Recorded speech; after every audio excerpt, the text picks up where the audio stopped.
back to Weebology. I am Ricky. And I'm Ethan. And how you feeling today, Ethan?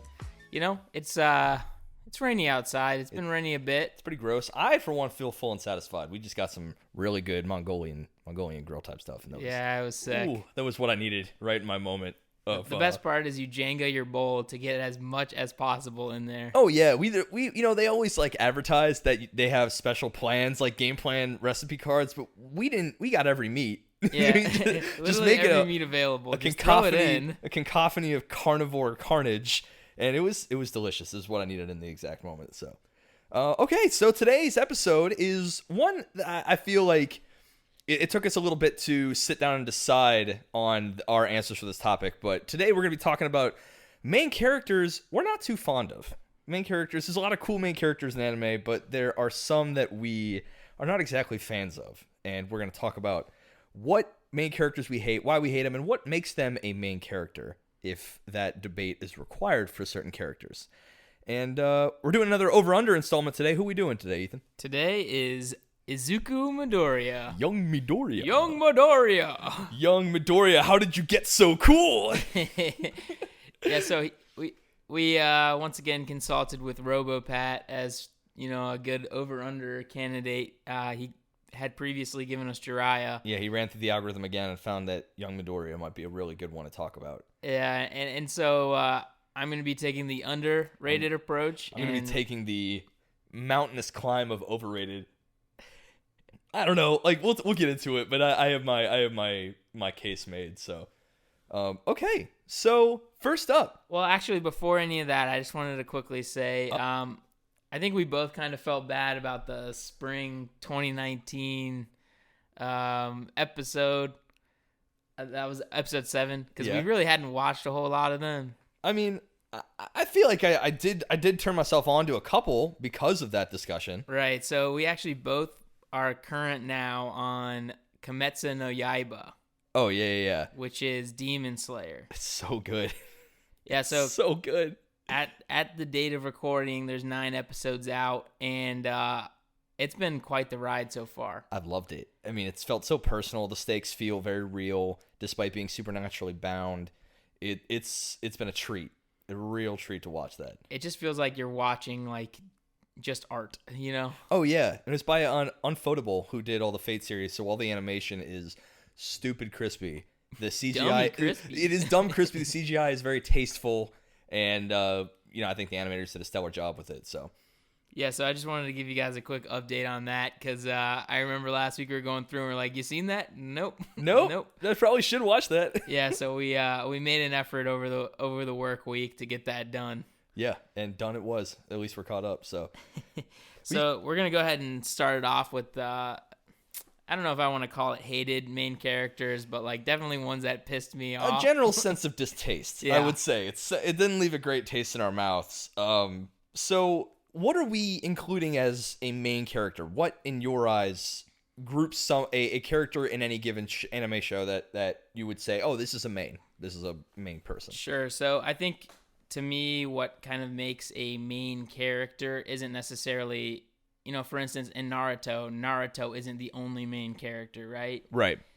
I mean, people in his, team, maybe even slightly outside of that, can be considered main characters. I think if you see most of the series, they follow you, or maybe if there's progression or anything like that with the character, I think you can still consider them a main character. Yeah, I think if they have longevity through the entirety of the show, right, and they've made it through, would you consider Neji a main character?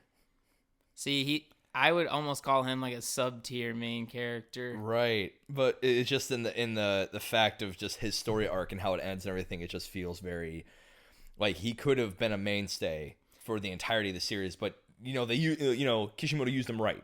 Yeah, I think actually in one of our earlier episodes, I did say that he was a main character. Right. So that's the thing. We had to go back and look at what we defined as a main character because, there may be some distasteful side characters we didn't like, but they were only side characters, so we had to sit down and kind of whittle some stuff down.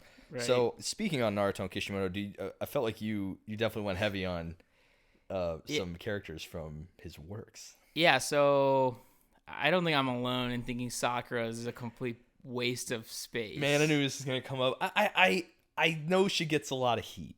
What? Give me the I'll argument. tell you exactly why. Give me the in argument my she gets book. a lot of so, heat. like, as a character, I honestly don't hate her that much. Like, from her skill set or whatever. Mm-hmm. I mean, it was clear that Kishimoto just kind of left her by the wayside. And, like, I'll talk about that in a tiny bit. But Right. I think what was really annoying was, like, the emotional stuff was really bothering me the whole show. So, Just like, the way she used her emotions, well, or like what she was feeling. she, like, knew Naruto was into her, right? Yeah. And she kept, like, stringing him along and, like, putting him, like, making him put himself in insane danger to basically, like, please her. Because she asked with I mean, earnest that he would fix all her problems. Naruto, promise me you'll bring Sasuke back no matter what. Ooh, deep quote. Yeah, but that's the reason why he's like, okay, I'll do it for, not necessarily for you, but because you asked.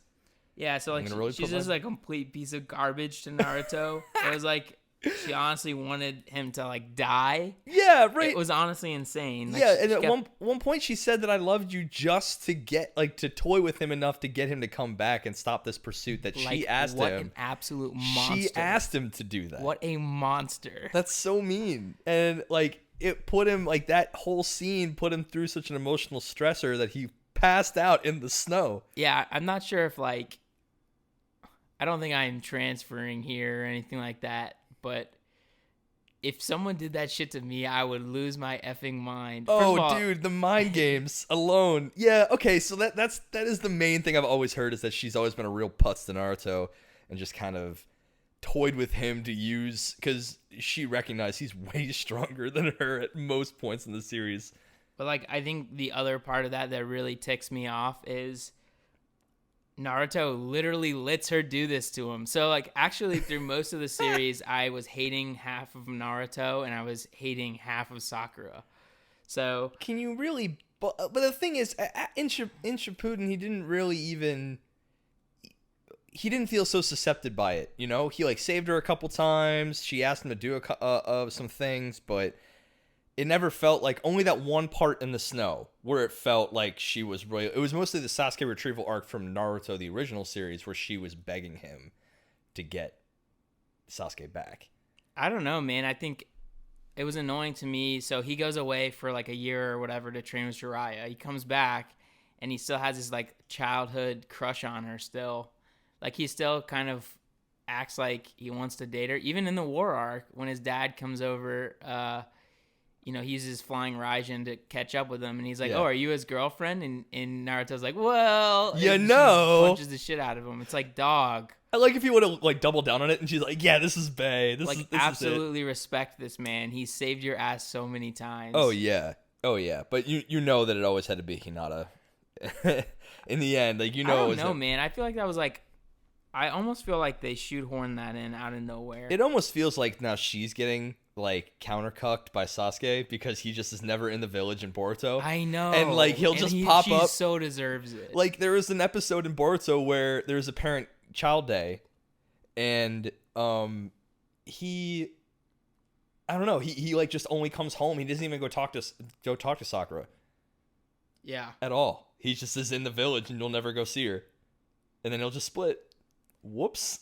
And she doesn't care anymore because she already got hers, you know what I mean? Right. She already got what she wanted. She already bumped the uglies. Bumped that uglies and made a baby. And then, you know, there's this annoying, you know, part of her character where she's always like, I'm going to catch up and they're going to be looking at my back. Like, do you feel that makes her flat?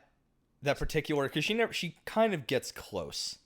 So here's my issue is, like, it's not even her fault that this didn't work because she's talking about Naru God and Sas God. They're gods. They're literal both gods. You're never going to be close to them. They're casually defeating gods like, together. Kishimoto should have just dropped that whole piece. Yeah. She should be the support to their godness. So her aspiration to godliness to catch up to the rest of Teen 7 has made her flat in her aspirations. I think it kind of did because she could never really catch up. I mean, I don't know, man. It's such a mess because they shouldn't be as strong as they are. Like, if you take, right. like we've talked about this in the previous episodes, like, regular Jonin are like little kids to these guys now. Oh, yeah. But they're even little kids to Sakura. Like, she could she's honestly disgusting. She's Like doing, she's way stronger than you think. busting mountains with fists. Like that's seriously. casual. That's casual and work she's for got her. the 1,000 healings or whatever. Like she is Tsunade. Right, she's untouchable, and even the some people have said, oh, it might even be stronger than Tsunade. Naturally, she has to be the successor to what she can be, you know. And so now it's like, I guess Tsunade is not even like, doesn't even hold a candle to Naruto and Sasuke, right? Right. I don't know. I think it got way out of control, and I think if they had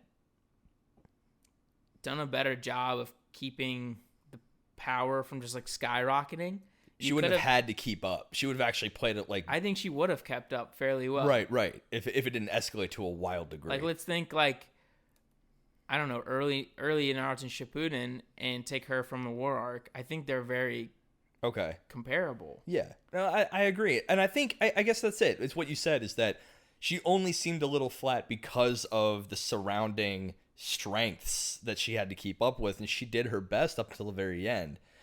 However, when it comes to flat characters... Here we go. Okay, so I'm going to preface this by saying I have said that I love this series in the past on past episodes, and I stick by it. I really do like this series, but the main character, Kirito, from Sword Art Online, is just so bland. He's so bland. I guess, okay, so, like I said, I like the series a lot, but if you look at Kirito in isolation, he's not great at all. He has no development. He has no personality, hardly any, and... I know he may have been built that way for the use of an isekai power fantasy, and it really set up the character archetype for the isekai genre going forward. But watching new shows like Slime and Rise of the Shield Hero, you don't have to have your character be this vessel that you can just put yourself into. He could be a little more, like depth of emotion and decision making and stuff like that. Not with Kirito. He was bomb as fuck from the beginning, and right. no one could touch him. Literally, no one could touch him. Yeah. Until you, in literally like hacks mode, the owner of the game was the only one that could really do anything to him, and then he hacks them back. Yeah, the final battle. Like the Shin Wolf Ford guy from Kinjo Maigo. Mm-hmm. I really like that you brought him up because he's on my list. Is he? Yeah. Unbelievable.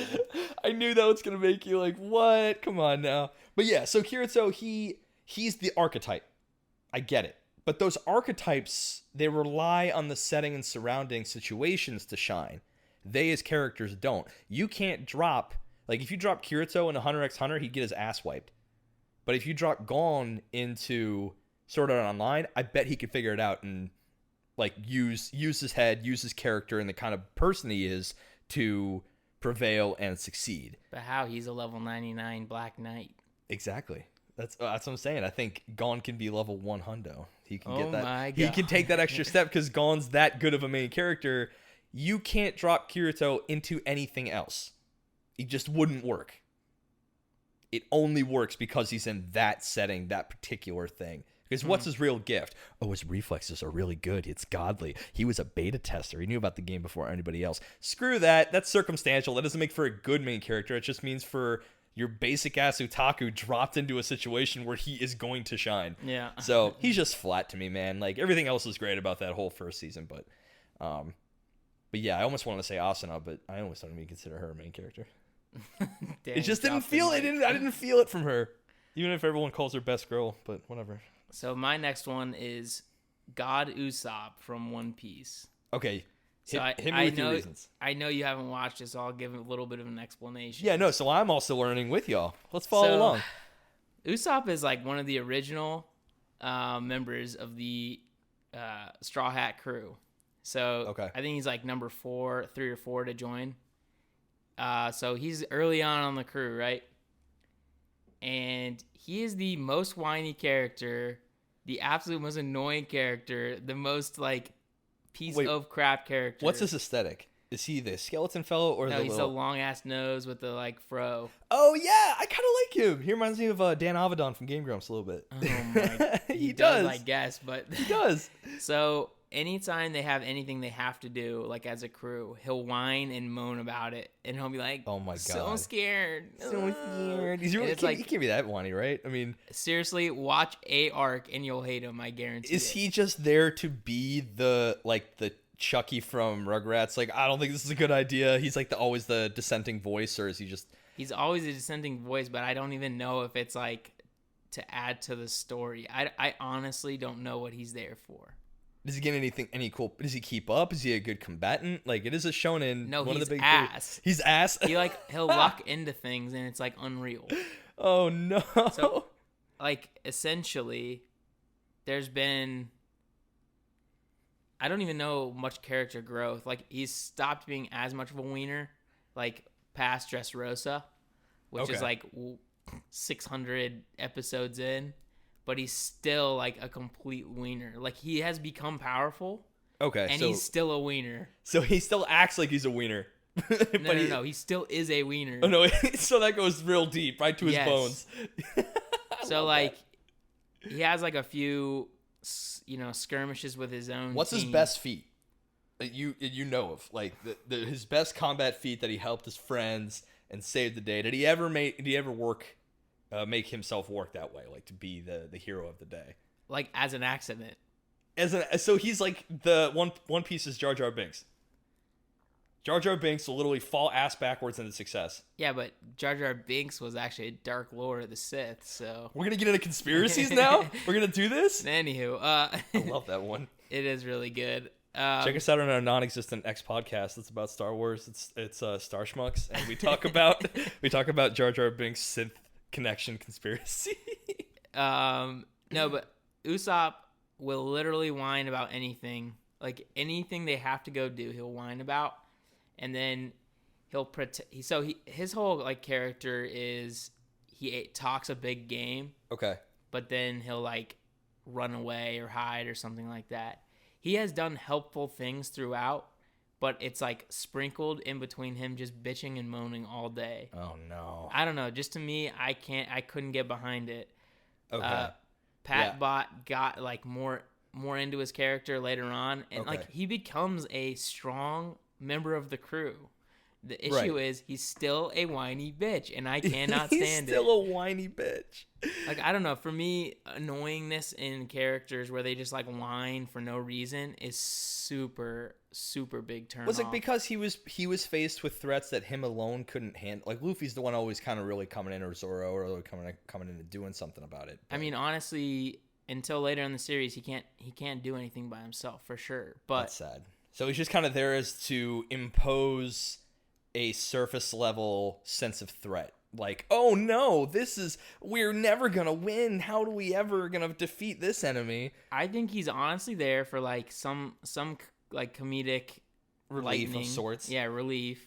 And then just to be a pain in the ass in the middle of the crew so that you realize they're not all just gods walking into places. Or like, Luffy, Zoro, and Sanji are relatively fearless. They'll go do whatever they got to do. Right. Robin is cool like that. But then Nami and Usopp will do like the little, we're scared, we shouldn't do this kind of thing. Do you feel that there needs to be a place for that, though? Like, not at all. In a crew? Okay, so there's no place for someone who's consistently saying, we'll never defeat them. I mean, what bothers me is they all got behind Luffy, and they want him to become the Pirate King, right? Right. So whatever he says they need to do, or they decide as a group, they need to do it. There's no point in whining about it. I understand. Okay. And then, like, in a lot of situations, like we had talked about this before, it's stakes that the world places on you. Well, that happens all the time in One Piece. Like, there's things that are way out of their control. Right. And for whatever effing reason, he still whines about it. And it's like, dude, just stop. Yeah, it's just not like stop you guys. bitching. It's not like we you guys can't went change to this place. Right? It's unchangeable. Oh wow. But I think a funny part about him though is his bounty is going up like crazy just because like everyone hates him so much. He's just associated with the Straw Hat crew, and he just consistently has a huge bounty on his head. He's getting like a crazy bounty because like there's this mythos about him now where he's like accidentally doing all these massive feats, and so now the world government just fucking hates him. I kind of dig that though. That's funny. That's funny to me. His character is unbelievably annoying throughout. I got you. So I don't like him. I wish he was deleted. I wish he was you've been excommunicated from Straw Hat. Get off the boat. There was literally an opportunity where they almost did that. Oh. He got pissed off about a boat that they were getting rid of because it was broken. Oh my gosh. And honestly, that arc was the most hate-filled that I could be for Usopp. He was whining about a boat that was basically they've been torturing this boat and it was like just unable to be repaired. And he's like, Luffy, how could you leave the boat? And it's like, we get it, it's part of the crew, but it's broken. What do you want to do with this? Yeah. Yeah. Oh, that's actually pretty funny. Okay, so I get that kind of character. I don't know. And you're going to start to notice a trend with my picks. Because as much as I love kind of isekai type, while Kirito was more of a flat character, like Shin Wolfhorde from Wiseman's Grandchild is probably one of the most annoying takes on the isekai power like main character, just because he's the kind of character that like he's like daft as fuck. Like he knows the rules of the system of the world he's in. He knows how to do magic to a degree that no one else understands. But he's written in a way that there's no mental payoff for following this character. Like, I've said it before on the show and I'll say it again, that whole example of him knowing the components of something burning is to us watching it is a high school level concept. But in the world that he's in, even the smartest of elders, I cannot understand why you get hung up like on this. The smartest, I don't get it's just other stuff, man. Like his high school level knowledge is better than a medieval level knowledge, of course. I wouldn't say it's they just have chosen magic over science, so maybe they never asked the question. But I cannot buy the fact that no one would be smart enough to wrap their mind around the ability to burn something at a scientific level if they were told it. Because the thing for me that I had to sit down and give a real case. I know you like this character. I know you like this show. But I think the problem here is that he is the main character in a power fantasy, so everyone around him has to be worse than him at the thing that he is built around, and in this case, it's his knowledge. So everyone has to be dumber than a middle school to make him seem like a proper power fantasy character. And like when told, hey, this is how fire works, and it's like they had heard the truth of the universe. Their minds melt. They don't know what they're like. What fire burns because it like needs oxygen. It just burns. It's fire. No, think it through. I get it.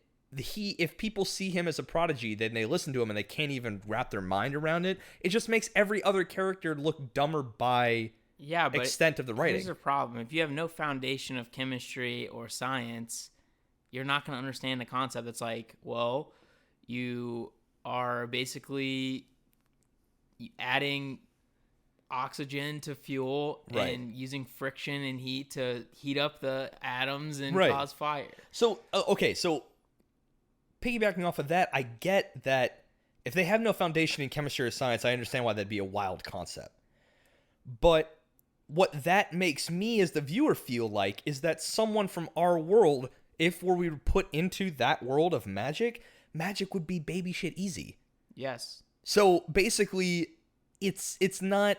It doesn't feel like there's any struggle for the main character to overcome anything because the system of overcoming is so easy comparatively that there's no struggle, there's no conflict. There's conflict in the society around him, and he is there to combat it, but he is a main character, there's no struggle for him. He's already grown to the max. He's there. Like, he literally casually on their uniforms, like, did something that the nation would consider pretty much Area 51 level shit. Right. And to me, that took him no time to think about and do. He was just like, I'm just going to rewrite these words. And everyone around him was just like, oh my God, you created an international treasure. Come on, man. That there's no payoff in that. And that's all because I think of the main character. The main character he was written in a way that Yeah, I think we have differing opinions on what the show is trying to do. I guess so. I don't know. So, I tried to buy it in, man. The most recent episodes were not great, but yeah, they were really annoying. But I don't mean, know. in the very, very most recent episode, he basically creates magic flight, like Oh yeah, by basically reversing gravity. right. And he's explaining this to his group, and he uses the word gravity. He's like, oh shit, they don't know about gravity. So he has to like basically come up with some other way to explain it to them. To make them visualize, and I think it'll take time. I'm gonna still watch the show, but I think it'll come a time when I think it'll click for me. But right now, it's just not clicking, man. Like I know they have no idea what gravity is, and I understand in a society that they've never had the advancement to the point where they understand it. But all that means is, I don't know. I never feel connected to the main character because there's no struggle for him. It's literally helping everyone around him overcome the struggle. So I guess. Well, I think what's cool is that the demonoid that they're all getting stronger to fight. Yeah. He seems to be on the same level or higher. Because Yeah. he already knew flight magic and all this stuff, and Shin was like, "What the hell is he doing?" Like he didn't get it either at that point. Right. So I think he's the goal. He's trying to strengthen up to basically attack or whatever, like overcome. Okay. Is this demonoid? And Yeah. so I think what's more interesting to me is that there's like a geopolitical backstory to this whole thing, where basically Merlin and Melinda, Yeah. they basically are the heroes of this Earlshide kingdom, Mm-hmm. but they are not part of the kingdom. They're just basically honored heroes of the kingdom, but they like refuse to be used as like war dogs. And so they're being very careful with Shin, saying like, look, he can go to your school and he can, help your kids, but he cannot be used for any military gain, because it would be like really unfair it basically disbalance all of the geopolitical, interactions throughout the entire world. And I think you bring up a really good point. And I think that's actually adding a little bit to, now that I'm thinking about it, like why I'm not a big fan of Shin. From before, you're right. I think that there is a goal for the main character. He has time and he needs to put in some effort to overcome this demonoid, because you're right, he does seem like he's got some more stuff about magic figured out than even Shin does. However, that disparity that the show has created between everyone else and him makes his journey very disjunct from the rest of theirs. Like, he's helping them just get to the level that he was at episode 1. Yeah. But his journey is in no way relatable to any other character in the show except the one he's fighting against. He's alone up here on the top. There is no group of them working towards the same goal. They'll never, unless they pull some ass pull about, they're suddenly gonna get it. Get it. Let's think about this. How's that any different than Saitama? He's above everyone else, head and shoulders. It's just a funnier show. That's the thing. He has no, like, his journey at that point is a very, very human one. You can relate to the journey he has to take. Like, what's the point if the goal's been reached? Where is my purpose I after feel like the Shin purpose? is in a similar. But he has a purpose now. He's got to fight this demonoid. He's got to get a little even better, but there's no getting better for Saitama. That's why he's at the cap, but Shin's not at the cap. He's just so far away from everybody else that it makes him, for me, unrelatable to anyone else around him. I'm saying, I don't think that is any different than Saitama, because he is completely unrelatable to anyone else. None of them can even touch him. I know, but that's what I'm saying. But what makes him unique is that. Well, you're talking about the disparity between the rest of the world and Shin, and there's no difference, in my opinion, between that and Saitama except the tone of the show. No. I think there's one major difference where the cap is to get better, the true ceiling. You are the best in the universe. The problem is we don't know if Saitama's at a ceiling. The problem is he's uncontested. Shin only had to get stronger because he was contested. Right. Now that Shin is contested, he's now at a literary aspect much different than Saitama. There is no contest, and there never will be a contest for Saitama at this point. That's what his character is. Like, Boros was the only time he gave one serious punch in, like, possibly a year of his 3-year journey. They gave a really serious punch. And even then, he had buckets of power to spare, and Right. Boros knew it. Now, Shin, if he were to be the world's cap, and it was somehow the responsibility of everyone else to fight the demonoid, and he's just used advisory, like there's some reason why he couldn't fight, now that would be compelling. That he's at the cap, but there's a reason why he couldn't be the main protagonist against the villain. But so what I think is going to be interesting about the show is he is training up these guys, and they're basically stronger than all the other militaries of the world now.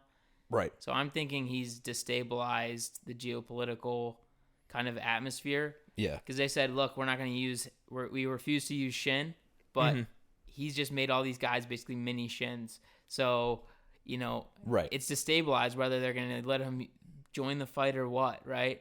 So I think that's going to be interesting moving forward, assuming they go down that route. I hope they do, because that is actually a genuinely interesting point of view.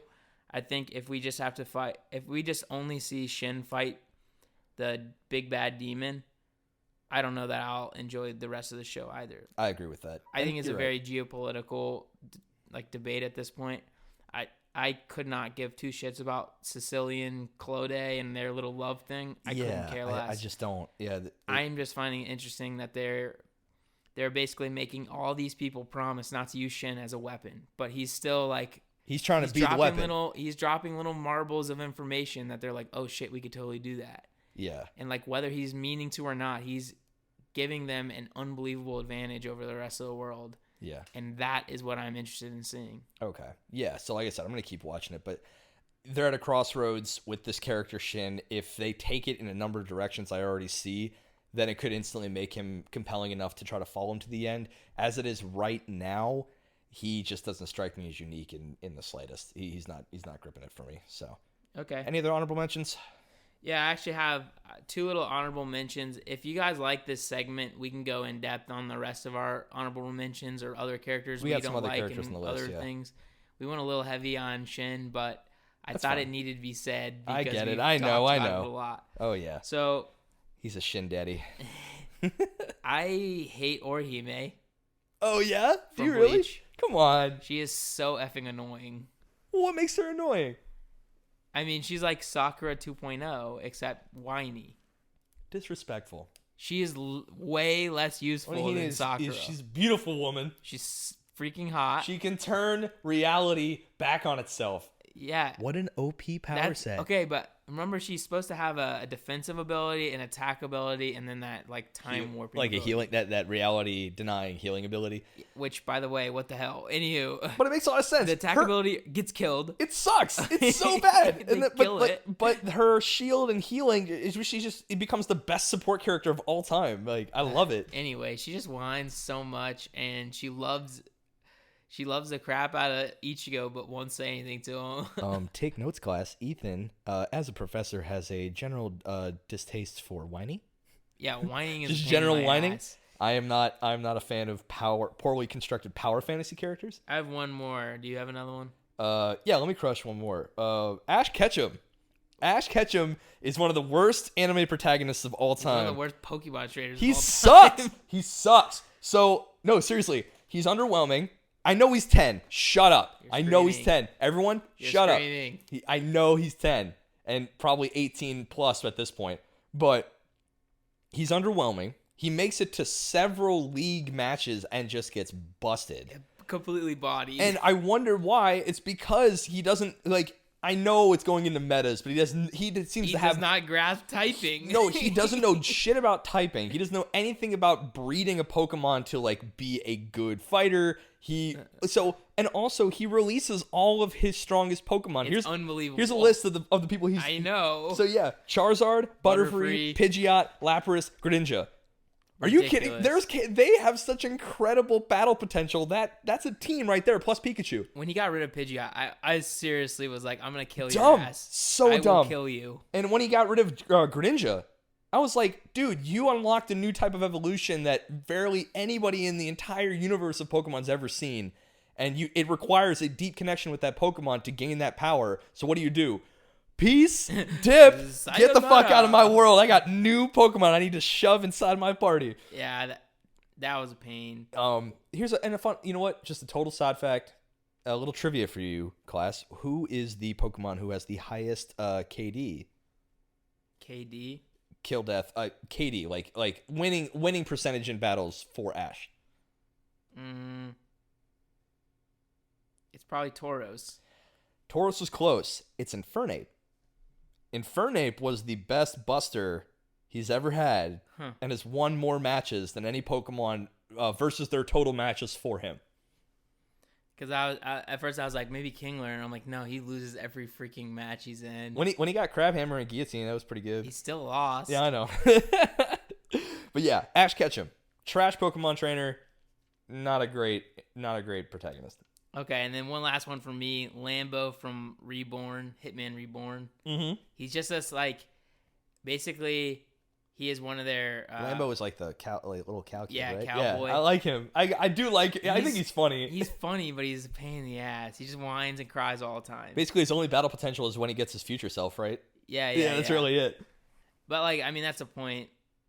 They're forced to create the capos too early, like the heads of the family too early. And so he's still a little baby. You got a rad tag group. So he cries a lot. I hate crying, obviously. And he pulls a time bazooka and shoots himself and Yeah. out of his fro. He's I love funny character. I do like him a lot, yeah. But yeah, okay. So I mean, yeah, main characters. You know, would you say most of the time they're written well for the stories that they're in? I'd say Overall. most of the time. Yeah. So I mean, this wasn't easy to find things we really hated about some main characters, but they're out there. Yeah, I some mean, aren't great. If you guys want a part 2, we can definitely go in depth on some other ones. So, I mean, if we're going to speak on main characters we like and don't like, it's now time for underrated. Over,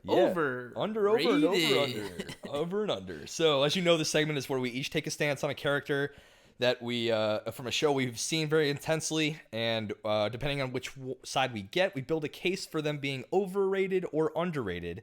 We do some rebuttals and break down each other's arguments, and we'll give our actual opinions of the character after we have made our cases. So if you're lucky, Rick, I might even let you rebuttal my argument. Yeah, that'd be really nice. So I can actually do some rebuttals. So I have taken overrated on Midoriya, main character of Boku no Hero Academia, underrated. and he's taken underrated. So I'm gonna go first this one. Sure. Yeah. And if you're a witless weeb, it's My Hero. A witless weeb, just new to the game, but. You know, both answers are considered correct on the test that you'll be given at the end of this episode. So when I was doing my case for overrated Midoriya, I have to preface all of this by saying that I don't think he was overrated initially, but as he stands right now in the animated series and even into the manga arcs that have yet to be adapted, he has become overrated. He was written to be kind of cornered as a character, and I'm gonna tell you why. So there are two aspects to Midoriya when he first started out as trying to become the best hero that I think gave him the edge as a really great main character. One of those things is his fanboy wisdom. You know, he kept 13 composition notebooks worth of notes of just all the heroes he's seen, all their strategies, their weaknesses, their fight styles, their powers, and their quirks. And I think from the start of the show, he leveraged that encyclopedic knowledge of hero work to get the edge because his power set was yet to be controlled even at all. So that was his thing. His thing was being more nerdy about heroes and therefore more experienced and more learned about heroes. So when he was fighting Bakugo in the early days, he would just leverage his perception, the way he watched his fighting, and he took him down a couple times without even using a quirk, which is incredible to me. He overcame that just by being him, regardless of his quirk. He knew more experience than anyone in his class. And I felt like that was married very well to the second point of his character, which is risk. His power set and growth as his quirk came initially from the risk-reward dynamic that the power gave. It was brilliant. I loved it. Finding ways to minimize damage and then maximize results in a fight is an amazing dynamic for someone who had a fanboy brain to use over his godly brawn. And if he were to not minimize well or make a miscalculation in planning in battle, he would be literally taken out of the fight. Limbs broken, just a totally broken body if he were to go overboard. So, This is how he starts out. Why he's overrated is because later, now, those two things have been removed entirely via plot progression. His risk was completely nullified when he got full cowling. He can now fight competently without ever needing to worry about bodily risk. So he lost that one cool thing about him. And now he's still celebrated like, oh, he's still striving to overcome his odds. No, he's not. He's got control a bit, just a 20th of his power, but he no longer has that risk factor. And he's just a strong dude now. There's nothing more that brain work can give that I loved Midoriya initially for. And as for that fanboy wisdom, that's gone. He's never needed to use it in a fight anymore. He just gets the power he needs, which is the most shoehorned bullshit ever. The muscular fight. He basically 1,000,000%. And he just basically, he didn't use any wit. He didn't use any this kind of villain is like an enhancement type quirk. I can do this or that. Muscular fight just felt shoehorned in just to, give him another power up. We know he can do this now if he really needs to. That's not, that didn't feel like a good use of Midoriya's initial skill set, and I think the only time he ever used his brain in the second half of the show is the rescue Bakugo plan, which I felt like anyone could have thought up in his class at that point, given who was there at the site. So that didn't exemplify like Midoriya's knowledge of heroism, just a plan because he's the guy who comes up with plans. So to me, in the end, his overrated aspect came in the form of his rushed main shonen protagonist growth style. He kind of fell into the trope a little too hard, and now everyone celebrates him as like, oh, he's so endearing, he's so this. Yeah, but his endearing aspect came before from the fact that every single battle was a battle of planning and perception and stuff like that for him, so he didn't break his body. Now he just fights. Now he's just a strong dude. So he just doesn't have the same kick he did in the first half of the series. And I feel it sucks that he didn't have that. I know there are arcs in the manga later that might explore this more, but at this point, in these arcs that we know about in the anime itself, he's way overrated. He doesn't necessarily have the same spark he did in the beginning, and people still celebrate his character anyway for the same reasons, even though they're gone.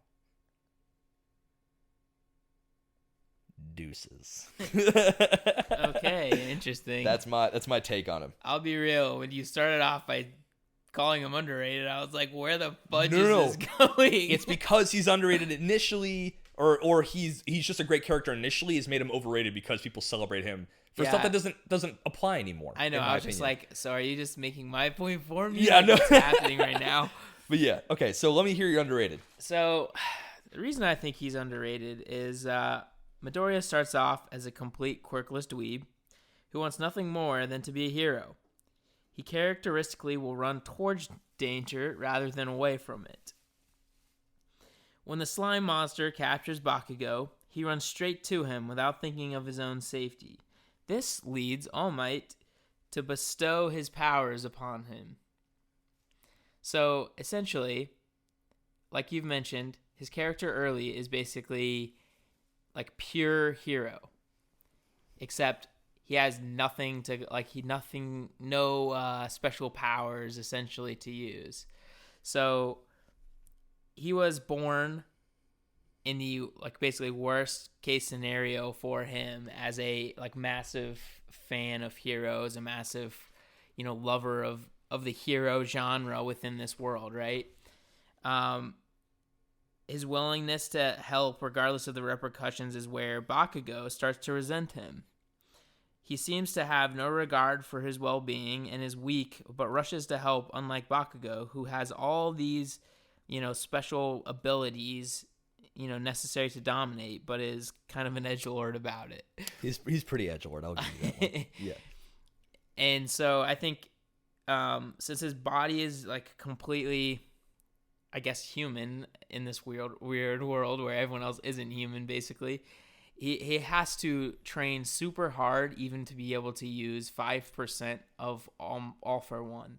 So he spent that entire summer before the entry exams working his ass off.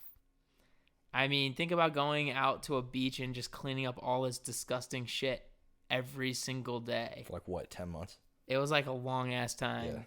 And so, from a character that has no natural talent to just basically try harder than everyone else, I mean, that's like a very heavy anime trope. But for his character, it actually makes a lot of sense because there's nothing more that he wants in this world than to become a hero. He's been promised that, hey, if you do this, you can become a hero. And he works his absolute ass off. But even still, he's like, All Might goes, like, hey, man, your body's still kind of like not even capable of handling this. So, when I give this to you, you're going to have to really chill out. Yeah, don't blow your load too quick. So I thought what was really cool, like you had mentioned, he used his like superior, I don't want to say intellect, his like superior fanboyness. That's the only way I could describe was fanboy wisdom. Like, right. So like he was like really into kind of figuring out how to be the best hero with what he has at his disposal. For instance, in the test to get into the academy, there's this ball toss they have to do. So he's getting his shit rocked on every single one of these tests so far because Aizawa basically tells him, hey, if you break your arm, I'm going to fail you and you're never coming in. So, because basically Aizawa is able to notice that he has a completely uncontrollable wild power that will end up doing himself more harm than good he can do with it. So what he does is he decides, okay, he says, I can't break my whole arm. I'm just going to break a finger and channel all of my power into the one finger as I throw the ball. So he's able to still exceed expectations within the kind of test that they were doing. But, he still takes the battle damage and he's like trying to kind of do his best to get around some of those issues that he has with his own power and his body's kind of weakness to it. Yeah, I got what you're saying. So I think that's really cool. I think he kind of embodies what a hero should be, not what the rest of the heroes in the world are. I think out of all the students, he's basically done, and this may be like young-ish students. I don't know, some of the older guys that come in and talk to them, like the basically students that are closest to becoming real heroes, they may have been doing more and they just didn't really explain it to us as like an audience yet. But in my opinion, from all that we've seen in the show, he's done more to like genuinely save people than anyone else in the class. So to me, his character is still stronger than anyone else, regardless of whether he's getting like wrecked by his own power, or maybe like the ass pull against Shinzo, right? There's a bunch of ass pulls going on, but I still think the strength of his character is, related to his opinions about the world and like how a hero should be. I think it's really powerful how he talks about All Might always, smiling so that all the people in trouble will just feel like there's somebody there, like there's hope. And I think it's really cool to contrast that with people like Bakugo or Endeavor, right? Who, they want to be heroes, but they're kind of edgelords about it. I honestly still don't get what Bakugo's plan is here. It doesn't seem to make a whole lot of sense. What's his angle? But I mean, and then there's those other heroes that are just doing it as models, or like the I forget the dang girl's name, the like gigantic lady. Oh, Giganta, something like that. It's like Mount Lady or something like that. It's Mount Lady or something like that. Yeah. Like just becoming a hero to be famous, like, and making a lot of money is not obviously the way this is supposed to go. Yeah. So I think his character of saying, "Look, I want to do this to help people," I think is a really powerful part of his character, and can make up for some of the ass pulls and like body issues that he has. Mm-hmm. I think to me, he puts himself in way too much danger a lot of the time for no reason. Like, if he breaks off his arms and can never use them again, then helping that one person didn't help the thousands of others that he could have helped. So I think he has a really hard time kind of delineating between like current problems and like future, and then also, you know, he doesn't ask for help enough, you know. So those are some like little parts, but I think, you know, when you talked about Muscular, and you know, I had mentioned I think that he's done the most to actually save people. Well, Muscular had killed this kid's 2 professional hero parents, and he was about to kill this kid. And Muscular is what's considered like a Class A villain, so like a really high level villain who has killed other heroes. And Midoriya, against all odds and like throwing his safety out of the equation, is able to like whip this guy's ass, and you know, overcome some of the, you know, issues with, you know, like I had said, I don't think it is necessarily the smart move in the time to basically cripple yourself just to save the one kid. But I think that's what makes him a hero, is like he's after every single person he can save. And so I think that's what makes him underrated is, you know, I think humans in our world would probably be like, yeah, let's kind of look towards the greater good rather than just saving every single one person. But I think individually he is interested in every one person to save. Interesting. So, yeah. I guess if I had a couple rebuttals, you know, the way I see Midoriya and from an overrated perspective is that people celebrate him for that, you know, that concept of self-sacrifice where he's willing to jump into the fray no matter what he can do. He's going to do everything he can do. But from what we've learned from some of the top heroes is that it requires a certain situational awareness, like the most recent, like the end of season 3, where it was a pretty lackluster second half of a season for My Hero. But one thing I noticed is that kind of provisional license exam required thinking, like situational awareness, and thinking that someone who's just going to jump in, like imagine if he were to do the same thing he did when Bakugo was getting attacked by that slime villain at the very beginning of the series, do something like that in the provisional license exam. And he just like ran in without thinking of other people and the saving people and stuff like that. He just went. So the way I see him, well, for one thing, I think he would have failed. I think he would have been in the same group of the people who didn't get their licenses. But bravery and foolishness are kind of a fine line, where acting from the heart instead of your head can lead to miscalculations, and that doesn't make for a good hero. That makes Midoriya, to me, seem a little unstable.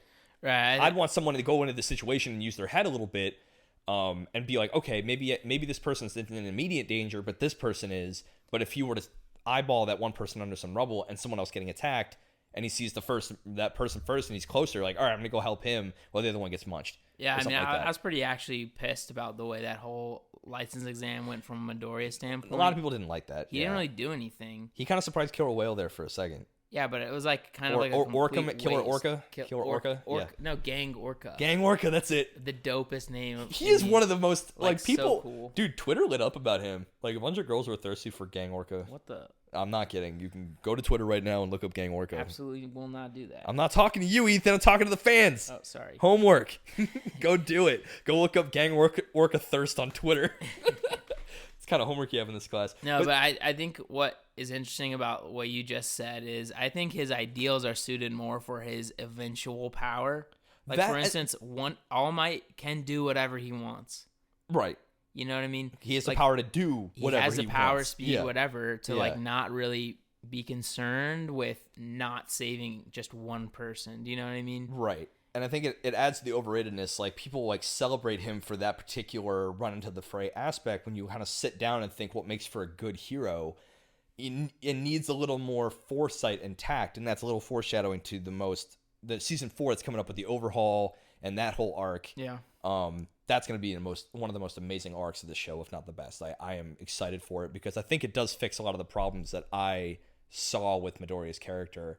But as it stands right now, he's in a weird situation where he throws himself into the fray, but he's in situations so complicated that you just can't do that. You need to take a step back and reconsider things. Yeah, Yeah, I mean, so far it's been working for him, but obviously once he starts dealing with like real issues, Yeah, he like needs it's to gonna change. be an issue. He needs to change. Or real like not heroes, villains, like villain situations. I think it's a little kind of whack that, you know, his class has dealt with more like real or villain issues than most other classes at their point. Oh yeah, this So, they're like the one that they get special treatment from the principal because they're like, okay, you guys have actually kind of dealt with Stain and you did some stuff, so just keep it on the DL and we'll be cool. Right, so they're like forced to kind of grow up too fast, and I think that's Yeah. kind of part of Midoriya's issue is if he was allowed to just study and do the regular kind of thing. I think that would have maybe been a little detrimental to his character. What do you mean? Because I think now he's a little more like, I know in the overhaul arc, I'm not going to give anything away, but he definitely does take a step back. Like even the one thing I said, the only time he actually used his brain in the second half of the show was in the Save Bakugo incident when it was one for all and all for one in the same spot with all those other villains. He actually used his head and it was a good plan. While it wasn't necessarily great, like specific to his character, the kind of plan he came up with, when he does use his head, it does work for him, but oftentimes he'll use his heart, and that is celebrated by people, but to me is overrated because it makes for a very unstable hero. Yeah, but I think that's what I mean. Like, I think if he was given more time in the classroom just doing, like, the regular hero stuff, Right, it would have developed his kind of, like, internal monologue as, like, you know, the checkdowns of what he's supposed to be doing. Yeah. Like kind of what the way I feel anyways, as a character, he has no, I guess, structure from a structured hero perspective, like which is what the school is supposed to give him, what the provisional license exam was supposed to point out. Was supposed to, right? Is that like, look, you're obviously you can be as strong as you want, but you have to do things in a specific stamp, like kind of a procedure.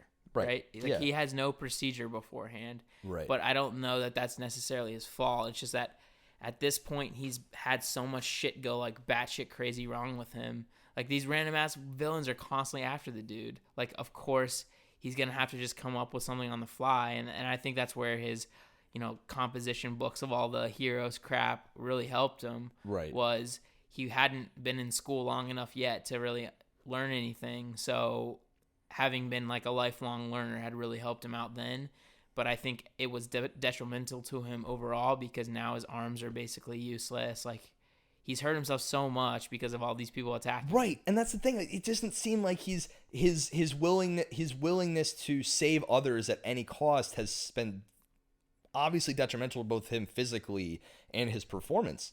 Because I think he could have done better, and he knew he could have done better during the provisional license exams. Because if you were to ask him at any point in the early bit of the show, he's like, "Hey, Midoriya, how the people are trapped underneath the rubble. How are you gonna save them?" "Oh, I'm gonna squeeze my butt cheeks and then say smash at the bottom of my heart, and everything will be okay." That's not gonna fly when you're a full-fledged hero with some real villainy. That's just doing that's not gonna save everybody. So I think if we're going to like kind of break out of the argument and talk about what we're really thinking about this character, there is so much room for Midoriya to grow. I think he's even underrated. Like that's why this argument was very hard for me, because I think he is underrated in a way that it's kind of what you said. He has the mindset of a hero already in their peak, who has the power to do everything they set out to do with their ideals. I'm annoyed with the character in some ways because I think what I'm really, really like not sad about, but concerned about is that they're gonna ass pull him, in my opinion. They have to, and his arm problem isn't gonna be a problem anymore. You haven't read the manga, have you? No, they do. I'm not gonna say anything more. I mean, you knew like, that's how it's got to be, right? Because his arms are fucked. They should super give him an issue. Like this should be hard for him. But so you said that's why my argument, I centered it around that risk reward aspect that made him early in the show was so good, right? Because every move he made was on par, or could have been on par with the strongest hero there is right now, like All Might. He could punch, he could put out force like All Might, but there is a huge risk for him doing that. So his constant struggle of how do I unleash godly strength but not like crush myself in the process. That was compelling. That was super compelling. And it only took someone with a brain like Midoriya to actually, pull that off. Right. Or like at least attempt to, because I mean, he still does get hurt. I think what's weird to me is like Toshinori as a like regular man is really small and frail. Yeah, right. So was his quirk that he's unbreakable, or was he quirkless just like Midoriya, like they kind of said? Oh, there's a myth going around. I think Game Theory may have done a cool video about this, where he actually had a quirk prior. Was that muscular transformation? That's what I think too. So he could put himself. You only ever see him use One for All in his muscular form. So basically, that would be smart for the previous One for All user, or to look at someone like, oh, your quirk specifically can overcome that limitation of being a bad vessel. If you can gain perfect musculature and like a perfect body physically. He basically reminded me of like a Batman, like a comic book Batman. If he didn't have One for All, he would be at like peak human speed and strength and durability. Or like Bane, you mean? Yeah, but that's what I'm saying. Like without augmentation, like you'd be basically beefing yourself up to like the biggest and best or your Bisky. body can be. But you know what? Yes, Bisky, Hunter x Hunter. That's exactly. She's got his quirk. Yeah, I mean, I think that would be a lot cooler. I'm sure they'll explain it in the future, but like the way I was understanding it early was that he had no quirk when he was a kid. Like I couldn't really understand. I was having a really hard time grasping what exactly Toshinori was telling him when he's like, "Well, I wasn't always so strong," type deal. Right. Like his explanation of how he got One for All. Gotcha. Like yeah. I don't know. Maybe they explained it better than I was able to follow, but I kind of doubt it because I'm kind of fucking smart, you know. I'm kind of no. I mean, a little bit of a genius when it comes to anime. What I kind of hope is that his quirk was that body transformation, and then obviously since they all combine and now, Midoriya can use all of them. It'd be cool if he starts doing the body transformation shit. So to solve his arm problem. Right. So I will say that, not going to ruin any manga spoilers, but the arcs therein that have yet to be animated, I think, for me, this particular argument was tough. Doing an over-under on, I love Midoriya. He's very endearing. He's a whiny little bitch. He's a whiny little bitch, but he's known nothing but. And I think he's gotten a lot less whiny because he is now... Well, he's got to realize, heroes can't cry and whine all the time. They can't cry and whine, and I like that. So, the manga definitely goes into some more aspects about this. I don't want to get into it now, but it does tackle a couple of the things that I was concerned about making an overrated case for Midoriya and why I felt he was overrated, and they do balance him out. So I think the coming arcs for the anime will be so mint, so crispy, so tight. Like it's gonna be great. So yeah, I mean, I'm super excited to kind of watch that when that comes back out.